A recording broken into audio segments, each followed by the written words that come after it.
Kate, a lanky 10-year-old, sat quietly in the corner of the living room, clutching her book tightly. Across from her, her younger sister, Marie, who was 2 years younger, was sitting with their mother on the couch, laughing as their mother braided her hair. "Kate!" their mother called, her voice sharp. "Why don't you go help in the kitchen instead of reading?" Kate sighed and reluctantly put the book down.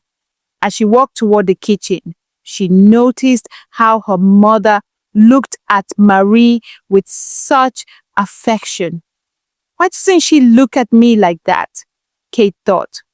From the kitchen window, she could see Marie holding a shiny new doll her mother had bought for her. Kate could hear the giggles and the repeated, "Thank you, Mama," as Marie snuggled the doll close to her chest. Kate's stomach twisted in envy. "I didn't get a doll," Kate whispered to herself, tears welling up in her eyes. Marie, noticing her sister's sadness, sneered, "Don't cry, Kate. You know Mama loves me more." Kate turned away quickly, unable to hold back the tears. She wasn't sure if Marie's words were true, but the feeling of being unloved was undeniable. Years passed, and the disparity between the sisters only grew. Kate, now 18, had grown into a hardworking and intelligent young woman, while Marie, at 16, had become a spoiled and entitled teenager. At school, Marie would scream rudely at Kate in front of everyone any time Kate tried to get close to her. Everyone was surprised at her behavior. They would murmur among themselves, "Is that not her older sister? Why is she so disrespectful?" But Marie always got away with it, because Kate would tell them it was nothing. Marie always felt like the queen bee among her friends and always got what she wanted. As they matured, things remained the same, with how their mother always made it clear that Marie was her favorite of the two. Kate was now working at the commercial bank, and Marie worked at an insurance company. Even at work, Marie's colleagues disliked her due to her rude and bossy nature. Kate, on the other hand, was very smart and courteous and was loved by all. She got promoted to a manager position at the bank after a few months of working there one afternoon. While grocery shopping at a local market, Kate found herself standing beside a tall, handsome man in a suit, reaching for the last pack of flour. "Oh, sorry," Kate said, stepping back quickly. The man smiled, his eyes warm and inviting.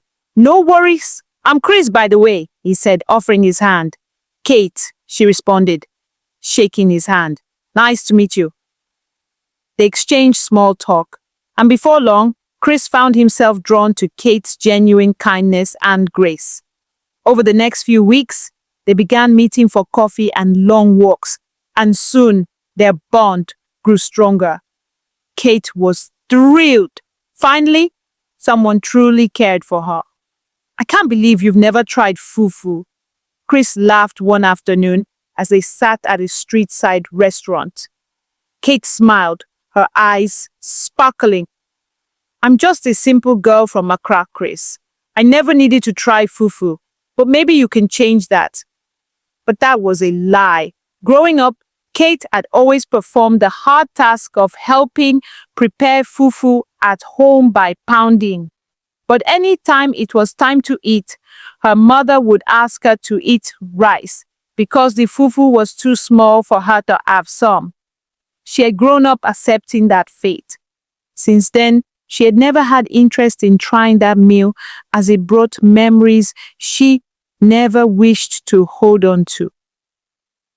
"You're not just a simple girl, Kate," Chris said, looking at her with admiration. "You're special. You deserve the world." Kate's heart fluttered. For the first time in her life, she felt seen, loved, and important.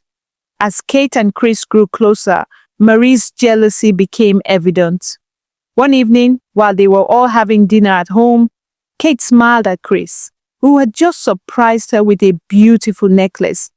Mary scowled from across the table. "Another gift?" she sneered, her voice dripping with sarcasm. "Do you always spoil her like this, Chris?" Chris, sensing the tension, looked at Marie. "I just wanted to show Kate how much I appreciate her." Marie's eyes narrowed. "I don't think Kate needs anything more. She's already getting too much attention." Kate's stomach twisted, but she stayed quiet, not wanting to cause any more drama. Marie's behavior had become increasingly toxic, but she couldn't bring herself to confront her sister. Later, when Chris left, Kate overheard Marie on the phone, ranting. "He doesn't know the truth about her. Kate's not as innocent as she looks. I'm going to make sure he sees that." Kate's heart sank. What is she planning now? As the weeks went on, Chris began acting distant. Kate noticed he wasn't as responsive to her messages and phone calls. One evening, while they were out for dinner, he seemed distracted. "Chris," Kate said softly, "is everything okay?" He looked at her, his expression conflicted. "I don't know, Kate. I've been hearing things. Marie, she told me some things about you and your boss. She said you're having an affair with him." Kate froze, her blood running cold. "What? Chris, that's not true. You know I would never." Chris cut her off, his voice firm. "I need time to think, Kate. I don't know what to believe anymore." As Chris walked away, Kate was left standing in the middle of the restaurant, heartbroken and confused. How could Marie do this to me? Kate had to travel to Kenya for work for a month, and during that time, her relationship with Chris grew colder. Despite her best efforts to keep in touch, his responses became more and more distant. The trip was supposed to be a professional opportunity, but it felt like the longest months of her life. Each time she tried to reach out to Chris, she was met with silence or short, dismissive answers. "Why is he acting like this?" Kate whispered to herself one night, tears blurring her vision. She could feel the relationship slipping away, and there was nothing she could do to stop it. Marie, meanwhile, seemed to take pleasure in her sister's misery. Anytime Kate would call to try and seek some comfort from her, she would tease, "Chris is going to find someone better, Kate. Someone who's actually worth his time." She would taunt. Kate could only nod in silence, the pain too deep to express.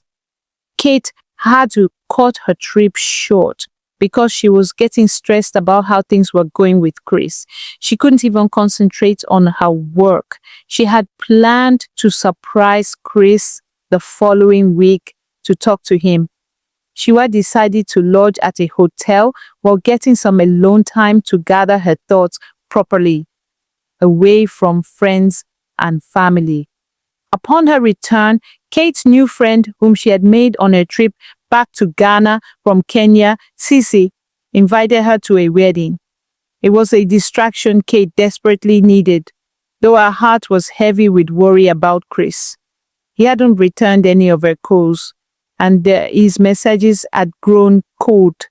The wedding was packed, and Kate, already feeling out of place, was running late. She quickly found her way to the reception hall, but had to sit at the back due to the crowded space. When Sisi finally found her, she took her by the arm and led her closer to the front. Drinks were being served, and Kate tried to relax, though she couldn't shake the feeling of unease. Then the microphone crackled, and a voice echoed through the room. "Ladies and gentlemen, please welcome the newlyweds, Chris and Marie." Kate's heart stopped. She turned to Sisi, her face pale, as she screamed at the top of her lungs, "That's my sister. and my boyfriend. Everyone turned in their direction as the room had been. Quite at the time she screamed, Sissy looked confused, not understanding the depth of the shock. Kate, what do you mean? Kate stood up, her voice shaking with disbelief. I don't know what's going on, but that's them. Chris and Marie are getting married. Marie looked at Kate in shock, her eyes widening. No, no, you're not supposed to be here, she screamed. She started acting mad as she started stripping off her clothes while running around the room like an insane woman. Some men rushed to hold her, but she fought while she kept screaming on top of her lungs. Before Kate could process it, her mother stormed over, her face twisted with anger. You ruined everything, Kate! She yelled, slapping her across the face. Her mother started weeping uncontrollably. The room erupted into chaos. Chris, looking dazed and confused, rushed over to Kate. What's happening? Where am I? What's going on? He looked like he had just woken up from something, like he was back to reality. Chris' family rushed to him, confused about everything. What do you mean by, where are you? His father asked. As the chaos continued, Marie started confessing everything while being restrained and acting crazy. It was the prophet. Mama took me to see him. He gave us something to put in Chris's drink to make him lose touch with reality, to forget and doubt you, Kate, and fall in love with me. You were not supposed to be here. That is why this is happening. You were supposed to be in Kenya. Why are you here? No, no, this can't be. She screamed while trying to break free. She wanted to run. Strip! She was uncomfortable. She was losing her mind as the prophet had warned. He had given the condition that Kate should not be in sight at the ceremony, otherwise things would go south. Chris, now horrified, turned to Kate. I never meant to hurt you. I don't even remember. I don't understand so many things that have happened these past few days. Chris's voice cracked, his words thick with disbelief as he wiped away a tear. His hands trembled, grasping at the weight of what had just happened. Her world was spinning as her mother, shaking uncontrollably, whispered the words that tore apart every illusion Kate had ever held. Kate, I'm so sorry. I never wanted you. Kate recoiled, the words landing like physical blows. Her mother's eyes were hollow, filled with a sorrow so deep it seemed to swallow the room. You were never my daughter, her mother continued, her voice barely audible, strained with guilt. Your real mother. She was the woman your father had an affair with. She died during childbirth. I had no choice but to raise you. I didn't want to, but I had no choice. Kate's chest tightened, her breath coming in jagged gasps as she tried to process the impossible truth.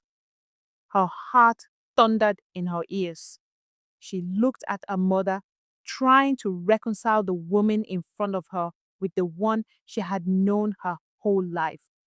But it didn't make sense. Her mother's grip tightened around her, her hands cold with fear. Please, Kate, help me. Help me fix your sister. She's not right. She's she's not herself anymore. Please. She held on to Kate, but Kate pushed her away and ran out of the ceremony. She needed to breathe. Kate felt as though the ground had been ripped out from beneath her. Her mother's words shattered her. Cece and Chris ran after her. A month passed, and Kate had refused to see or talk to her mother. Mary was stuck in the psychiatric hospital, where she got worse by the day. Her mother was the most helpless she could ever be. She had gone back to the prophet who had told her that the only way Mary would be okay was if Kate forgave her. But Kate had refused to see her. Finally, Kate agreed to see her after a lot of talk from elders. And Chris, she was still hurt, but she had found the strength to forgive her mother. Marie got well immediately like a miracle. She was back to her sane self, and she visited Kate to ask for her forgiveness. With Chris by Kate's side, they built a new life together, one filled with love, understanding, and healing. Kate sat with her mother one afternoon, listening as her mother spoke, her voice filled with a remorse. I never wanted you, Kate, but after everything, I see how wrong I was. You're my daughter. You always were. Please forgive me. Kate took a deep breath, tears welling up in her eyes. I've forgiven you, Mama, but it's going to take time. Chris, always by her side, whispered in her ear, we'll rebuild together. We have each other. Kate and Chris were married in a small ceremony, surrounded by friends and family who had supported them through the years. As they exchanged vows, Kate felt a sense of peace wash over her. In her heart, she knew that love, true love, was built on trust, honesty, and forgiveness. And with Chris by her side, Kate finally felt like she was home.